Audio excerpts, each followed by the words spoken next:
आज का केस केरला के इतिहास में सबसे लंबा चलने वाला केसों में से एक केस है। आज की कहानी है एक सीनियर नन और दो फादर के बीच सेक्सुअल रिलेशनशिप के। आज की कहानी है एक 21 साल की नन के मर्डर के बारे में। एक ऐसा मर्डर जिसकी गुत्थी सुलझाने में लगभग 28 साल लग गए थे। कितने पुलिस वालों ने अपना हाथ खड़ा कर दिया था इस केस में, कितने ऑफिसर्स की मौत हुई, कितने गवाह पलटे थे, लेकिन इस केस में अगर कोई साथ दे रहा था और अपनी बातों पे बिल्कुल अडिग था, वो था एक चोर। यू हर्ड मी राइट, एक चोर के स्टेटमेंट ने पूरा केस का रुख मोड़ दिया था।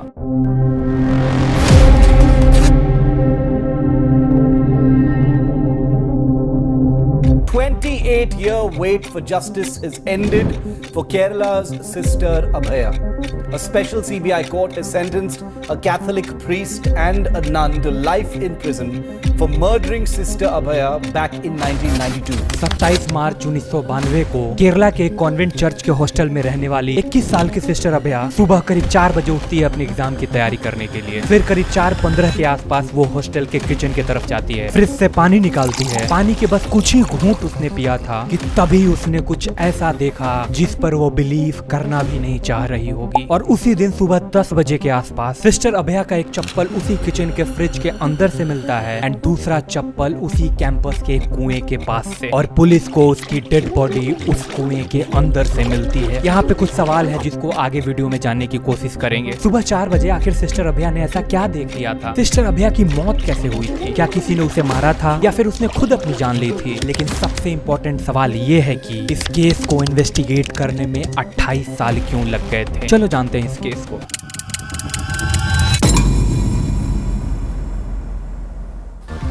केरला।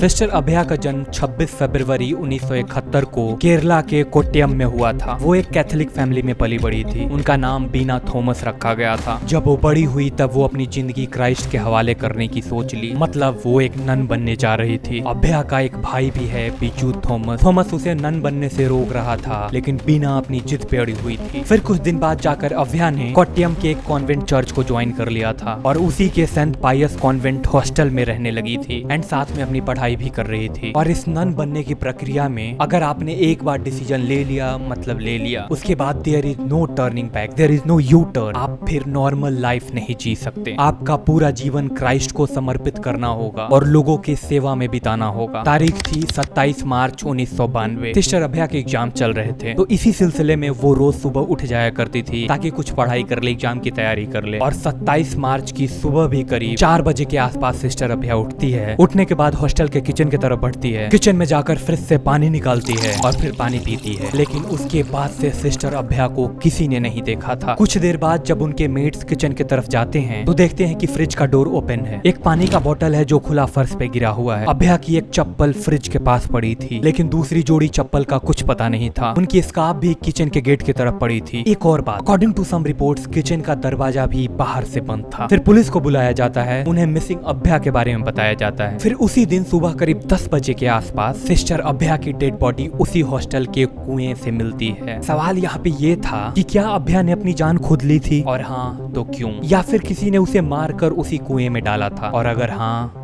तो क्यों। और इसी सवाल का जवाब ढूंढते ढूंढते जांच एजेंसीज को करीब 28 साल लग जाते हैं। पुलिस डेड बॉडी को पोस्टमार्टम के लिए भेज देती है एंड कुछ दिन छानबीन करने के बाद पुलिस इस केस को सुसाइड बता देती है, लेकिन उस सुसाइड का मोटिव नहीं बता पाती। आखिर अभया ने सुसाइड किया तो क्यों किया? इमेजिन अगर सिस्टर अभया को सुसाइड करना होता तो वो 4 बजे सुबह उठकर किचन क्यों जाती? फिर वो खुला हुआ फ्रिज क्या था? फर्श पे गिरी हुई बोतल किस चीज की गवाही दे रही थी? और उनका चप्पल, scarf, clearly this was not convincing at all. मामला क्राइम ब्रांच को दिया जाता है एंड क्राइम ब्रांच भी अपनी इन्वेस्टिगेशन करने के बाद इसे सुसाइड बता देती है, लेकिन again there was no motive. Crime branch भी सिस्टर अभया के सुसाइड का मोटिव नहीं बता पाती है। फिर करीब 1 साल बाद 29 मार्च 1993 को इस केस को सीबीआई के हवाले कर दिया जाता है। सीबीआई इस केस को इन्वेस्टिगेट करती है, पोस्टमार्टम रिपोर्ट को देखती है, क्राइम स्पॉट को समझती है एंड काफी लंबे समय के बाद सीबीआई की टीम ये निष्कर्ष निकालती है कि this is a case of murder, लेकिन we do not have enough evidence to prove it. और ये मर्डर किसने किया था इसका पता लगाना संभव नहीं था। Well, this was the statement of CBI and ऐसे करीब 3 बार सीबीआई की टीम ने अपने क्लोजर रिपोर्ट में यही मेंशन करती है, this is clearly a murder, लेकिन हम लोगों को कल्प्रिट्स को पकड़ने में मुश्किल हो रहा है क्योंकि we do not have enough evidence. And सबसे इंटरेस्टिंग थी तीसरी क्लोजर, उसमें लिखा गया था कि नो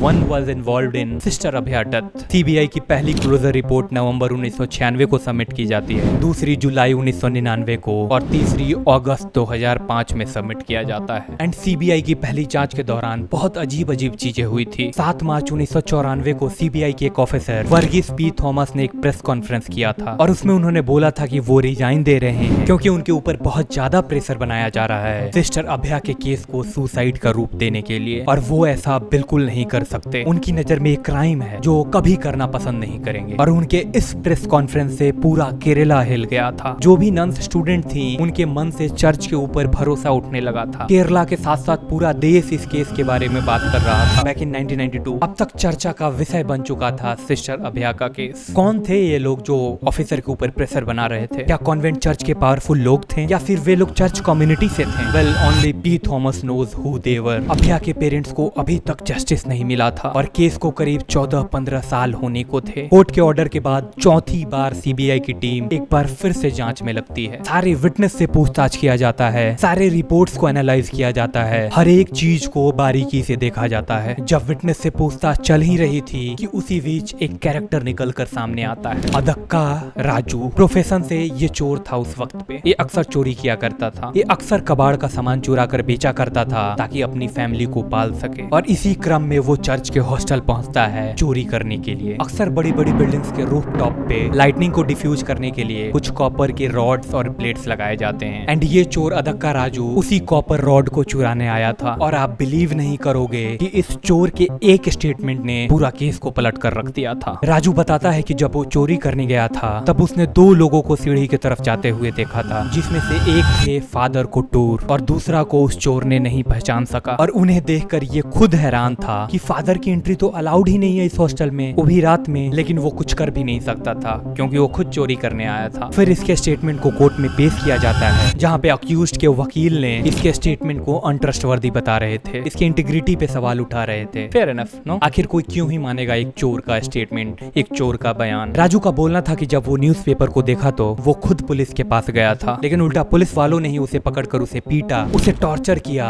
और करीब 58 दिन तक लॉकअप में रखा था ताकि किसी तरीके से ये जुर्म को कबूल कर ले कि सिस्टर अभया का कत्ल उसी चोर ने किया है, उसी राजू ने किया है। यहाँ तक कि उस चोर को शानदार ऑफर भी दिए जाते हैं, जैसे उन्हें एक आलीशान घर दिया जाएगा, एक प्रॉपर जॉब दिया जाएगा, उसके परिवार का सारा खर्च उठाने के लिए लोग तैयार थे, उसके बच्चों के एजुकेशन बिल्स पे करने के लिए लोग तैयार थे। लेकिन राजू ठहरा राजू, वो एक भी इंच टस से मस नहीं हुआ था अपनी जुबान से, और ना ही उसने एक पैसे की लालच की। हालांकि उसकी पूरी जिंदगी बदल जाती, लेकिन राजू ने ऐसा नहीं किया। फिर पुलिस वालों ने उसके भाई को भी 6 दिन तक टॉर्चर किया था ताकि वो स्टेटमेंट दे दे कि हाँ, राजू ने ही सिस्टर अभया का कत्ल किया है। लेकिन ना, काहे को बोलने चाहे। वाह रे राजू, गजब, वाह रे चोर, माँ कसम ताली भाई ताली इस चोर के लिए। लेकिन स्टोरी अभी खत्म नहीं हुई थी। इन्वेस्टिगेशन पे पता चलता है कि, या फिर यूं कह लो कि एक थ्योरी आती है कि फादर कुट्टूर, सिस्टर सैफी दोनों जन उसी कैथोलिक हॉस्टल में ही सेक्सुअल एक्टिविटी परफॉर्म किया करते थे और ये बात हॉस्टल के काफी नन्स को मालूम था। और 27 मार्च 1992 को सुबह भी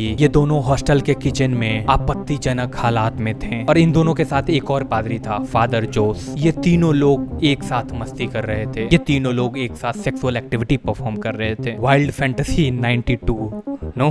टेक्निकली देखा जाए तो ये सारे लोग अपने ही चर्च के रूल्स के खिलाफ जा रहे थे क्योंकि फादर और nuns are not allowed to have sex. यहाँ तक कि नन्स को तो ब्राइड ऑफ गॉड बोला जाता है, लेकिन यहाँ पे दोनों फादर सिस्टर।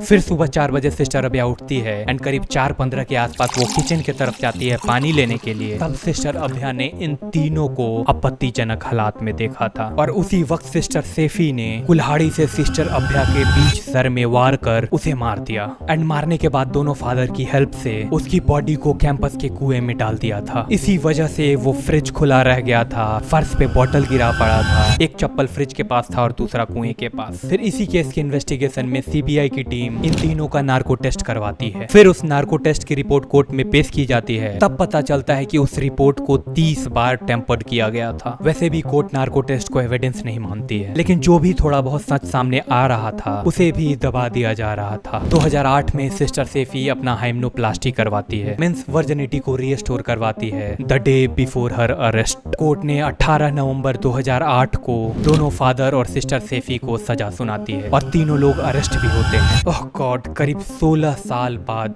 जस्टिस मिलते हुए दिख रहा था। और उन तीनों के अरेस्ट के करीब 10 दिन बाद 28 नवंबर को वीवी ऑगस्टीन, एक एएसआई ऑफिसर जिन्होंने इस केस में एफआईआर लॉन्च करने में काफी मदद की थी, उनकी बॉडी उनके घर के पास से मिस्टीरियस कंडीशन में मिलती है। ऐसा बोला जाता है कि सीबीआई वालों ने उन्हें काफी टॉर्चर किया था। लुक, इस केस में जो कुछ भी हो रहा था वो बस स्टेटमेंट के आधार पर ही हो रहा था। एविडेंस का रोल ऑलमोस्ट ना के बराबर था। ये केस ऐसा ही था, पेचीदा सा। जब आप इस केस को और क्लोज से देखोगे तो कई सारे सवाल आपको अनआंसर्ड मिलेंगे और जिसका संभवतः कई सारे आंसर्स भी हो सकते हैं। फिर कुछ महीनों बाद इन तीनों के ऊपर जो चार्जेस लगे थे उसे ड्रॉप कर दिया जाता है और ये तीनों बाहर आ जाते हैं। और आखिरी में जाकर दिसंबर 2020 में कोर्ट ने फादर कोटूर और सिस्टर सेफी को उम्र कैद की सजा सुनाती है। 28-year wait for justice is ended for Kerala's sister Abhaya. A special CBI court has sentenced a Catholic priest and a nun to life in prison for murdering sister Abhaya